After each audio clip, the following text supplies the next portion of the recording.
अब लेकिन मुंबई को धमकाने वालों को भी जवाब मिलने वाला है, क्योंकि मुंबई को धमकाने दहलाने की ना जाने कितनी कोशिशें की गई, लेकिन कोई भी बारूद काम नहीं आया, धमकी काम नहीं आई। लेकिन एक बार फिर धमकी दी गई, 34 कारों का इस्तेमाल और 400 किलोग्राम आरडीएक्स से विस्फोट की धमकी और करोड़ों भारतीयों की मौत वाली धमकी दी गई। लेकिन मुंबई शहर के बारे में कहा जाता है कि शहर कभी सोता नहीं और मुंबईकर अपनी जमीन और सम्मान के लिए लड़ना जानते हैं। ऐसी कई फर्जी बातों के लिए भारत तैयार है, धमकियों के लिए तैयार है, क्योंकि हमारे लिए राष्ट्रहित सर्वोपरि है।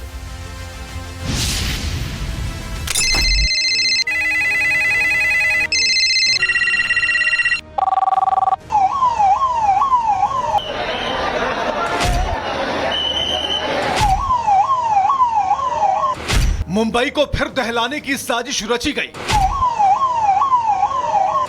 26/11 जैसा हमला करने की धमकी दी गई। गणपति बप्पा की विदाई से पहले मुंबई को एक बार फिर से बम से उड़ाने की धमकी मिली है। लेकिन यह खेल सिर्फ धमकी का नहीं है, यह खेल हिंदुस्तान की रगों में जहर घोलने की साजिश है।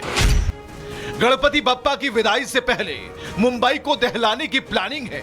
जी हां, एक बार फिर मुंबई को उड़ाने की धमकी मिली, लेकिन इस बार साजिश में कुछ ऐसा है जिसने पूरे हिंदुस्तान की रूह को हिला दिया है।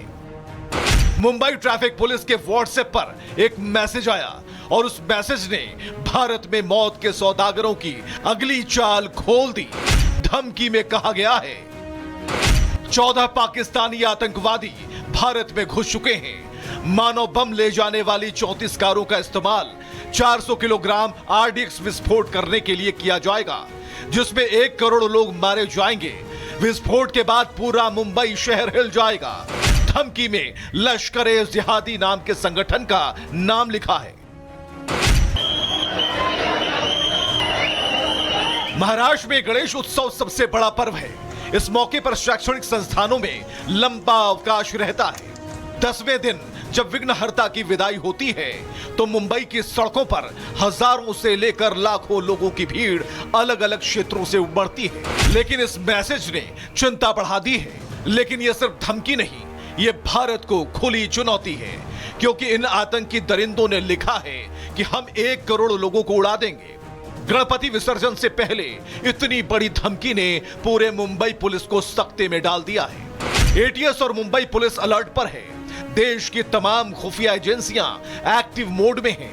हर गली, हर चौराहा अब छावनी में तब्दील हो चुका है। गणपति बप्पा की विसर्जन यात्रा अब एक सुरक्षा चुनौती बन चुकी है।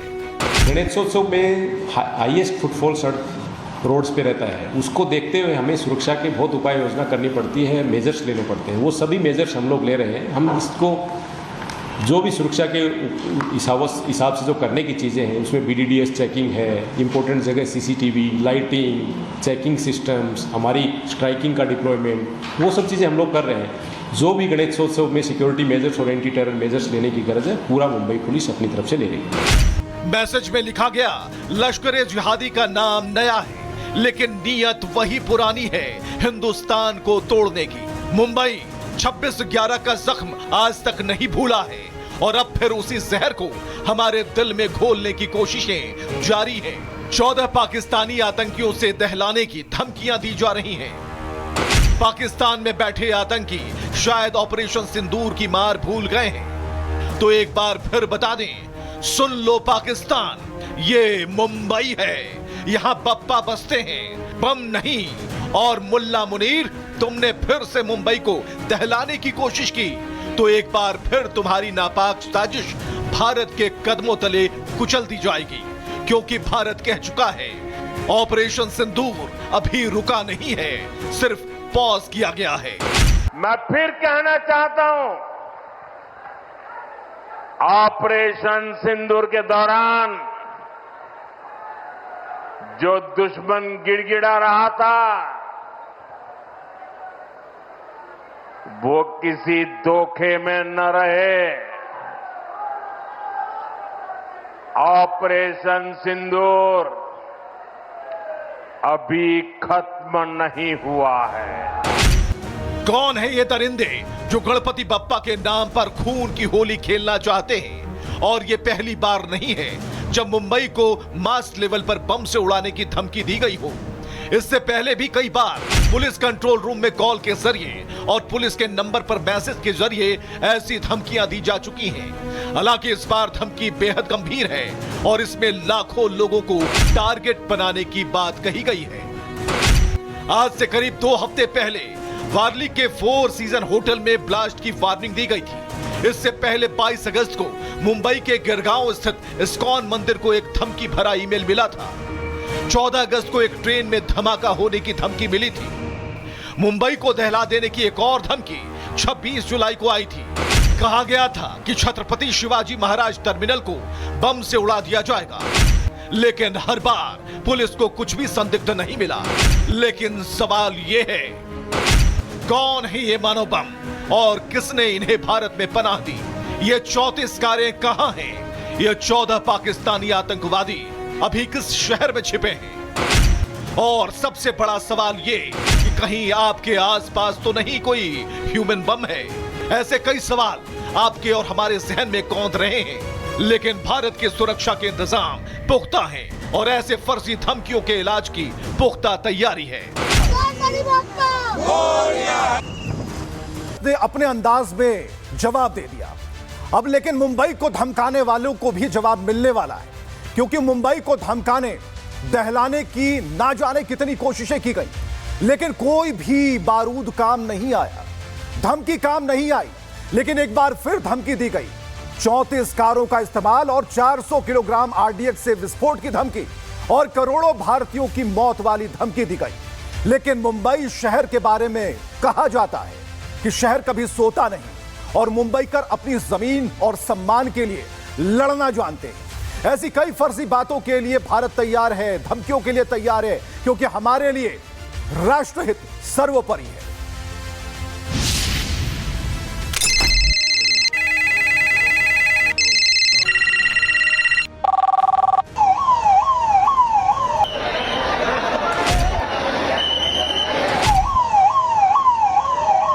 मुंबई को फिर दहलाने की साजिश रची गई।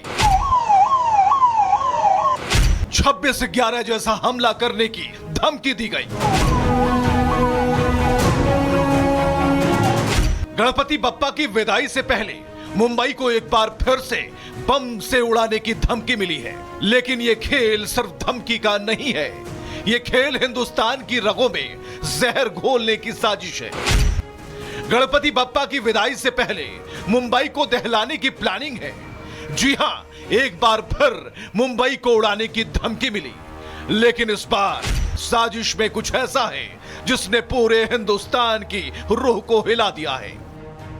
मुंबई ट्रैफिक पुलिस के व्हाट्सएप पर एक मैसेज आया और उस मैसेज ने भारत में मौत के सौदागरों की अगली चाल खोल दी। धमकी में कहा गया है, 14 पाकिस्तानी आतंकवादी भारत में घुस चुके हैं। मानव बम ले जाने वाली 34 कारों का इस्तेमाल 400 किलोग्राम आरडीएक्स विस्फोट करने के लिए किया जाएगा, जिसमें 1 करोड़ लोग मारे जाएंगे। विस्फोट के बाद पूरा मुंबई शहर हिल जाएगा। धमकी में लश्कर-ए-जिहादी नाम के संगठन का नाम लिखा है। महाराष्ट्र में गणेश उत्सव सबसे बड़ा पर्व है। इस मौके पर शैक्षणिक संस्थानों में लंबा अवकाश रहता है। 10वें दिन जब विघ्नहर्ता की विदाई होती है तो मुंबई की सड़कों पर हजारों से लेकर लाखों लोगों की भीड़ अलग अलग क्षेत्रों से उमड़ती है। लेकिन इस मैसेज ने चिंता बढ़ा दी है। लेकिन यह सिर्फ धमकी नहीं, यह भारत को खुली चुनौती है, क्योंकि इन आतंकी दरिंदों ने लिखा है कि हम 1 करोड़ लोगों को उड़ा देंगे। गणपति विसर्जन से पहले इतनी बड़ी धमकी ने पूरे मुंबई पुलिस को सख्ते में डाल दिया है। एटीएस और मुंबई पुलिस अलर्ट पर है। देश की तमाम खुफिया एजेंसियां एक्टिव मोड में हैं। हर गली, हर चौराहा अब छावनी में तब्दील हो चुका है। गणपति बप्पा की विसर्जन यात्रा अब एक सुरक्षा चुनौती बन चुकी है। गणेशोत्सव में हाईएस्ट फुटफॉल सड़क रोड्स पे रहता है, उसको देखते हुए हमें सुरक्षा की बहुत उपाय योजना करनी पड़ती है, मेजर्स लेने पड़ते हैं। वो सभी मेजर्स हम लोग ले रहे हैं। हम इसको जो भी सुरक्षा के हिसाब से जो करने की चीज़ें हैं उसमें BDDS चेकिंग है, इम्पोर्टेंट जगह CCTV, लाइटिंग, चेकिंग सिस्टम्स, हमारी स्ट्राइकिंग का डिप्लॉयमेंट, वो सब चीज़ें हम लोग कर रहे हैं। जो भी गणेशोत्सव में सिक्योरिटी मेजर्स और एंटी टेरर मेजर्स लेने की गरज है, पूरा मुंबई पुलिस अपनी तरफ से ले रही है। मैसेज में लिखा गया लश्कर जिहादी का नाम नया है, लेकिन नीयत वही पुरानी है, हिंदुस्तान को तोड़ने की। मुंबई 26/11 का जख्म आज तक नहीं भूला है और अब फिर उसी जहर को हमारे दिल में घोलने की कोशिशें जारी हैं। 14 पाकिस्तानी आतंकियों से दहलाने की धमकियां दी जा रही हैं।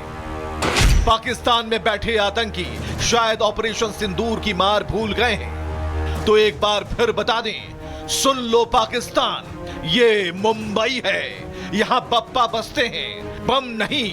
और मुल्ला मुनीर, तुमने फिर से मुंबई को दहलाने की कोशिश की तो एक बार फिर तुम्हारी नापाक साजिश भारत के कदमों तले कुचल दी जाएगी, क्योंकि भारत कह चुका है ऑपरेशन सिंदूर अभी रुका नहीं है, सिर्फ पॉज किया गया है। मैं फिर कहना चाहता हूं, ऑपरेशन सिंदूर के दौरान जो दुश्मन गिड़गिड़ा रहा था वो किसी धोखे में न रहे। ऑपरेशन सिंदूर अभी खत्म नहीं हुआ है। कौन है ये दरिंदे जो गणपति बप्पा के नाम पर खून की होली खेलना चाहते हैं? और ये पहली बार नहीं है जब मुंबई को मास लेवल पर बम से उड़ाने की धमकी दी गई हो। इससे पहले भी कई बार पुलिस कंट्रोल रूम में कॉल के जरिए और पुलिस के नंबर पर मैसेज के जरिए ऐसी धमकियां दी जा चुकी हैं। हालांकि इस बार धमकी बेहद गंभीर है और इसमें लाखों लोगों को टारगेट बनाने की बात कही गई है। आज से करीब 2 हफ्ते पहले वारली के 4 सीजन होटल में ब्लास्ट की वार्निंग दी गई थी। इससे पहले 22 अगस्त को मुंबई के गिरगांव स्थित इस्कॉन मंदिर को एक धमकी भरा ईमेल मिला था। 14 अगस्त को एक ट्रेन में धमाका होने की धमकी मिली थी। मुंबई को दहला देने की एक और धमकी 26 जुलाई को आई थी। कहा गया था कि छत्रपति शिवाजी महाराज टर्मिनल को बम से उड़ा दिया जाएगा, लेकिन हर बार पुलिस को कुछ भी संदिग्ध नहीं मिला। लेकिन सवाल यह है, कौन है ये मानव बम और किसने इन्हें भारत में पनाह दी? ये 34 कारें कहां हैं? ये 14 पाकिस्तानी आतंकवादी अभी किस शहर में छिपे हैं? और सबसे बड़ा सवाल ये कि कहीं आपके आसपास तो नहीं कोई ह्यूमन बम है? ऐसे कई सवाल आपके और हमारे जहन में कौंध रहे हैं, लेकिन भारत की सुरक्षा के इंतजाम पुख्ता हैं और ऐसे फर्जी धमकियों के इलाज की पुख्ता तैयारी है।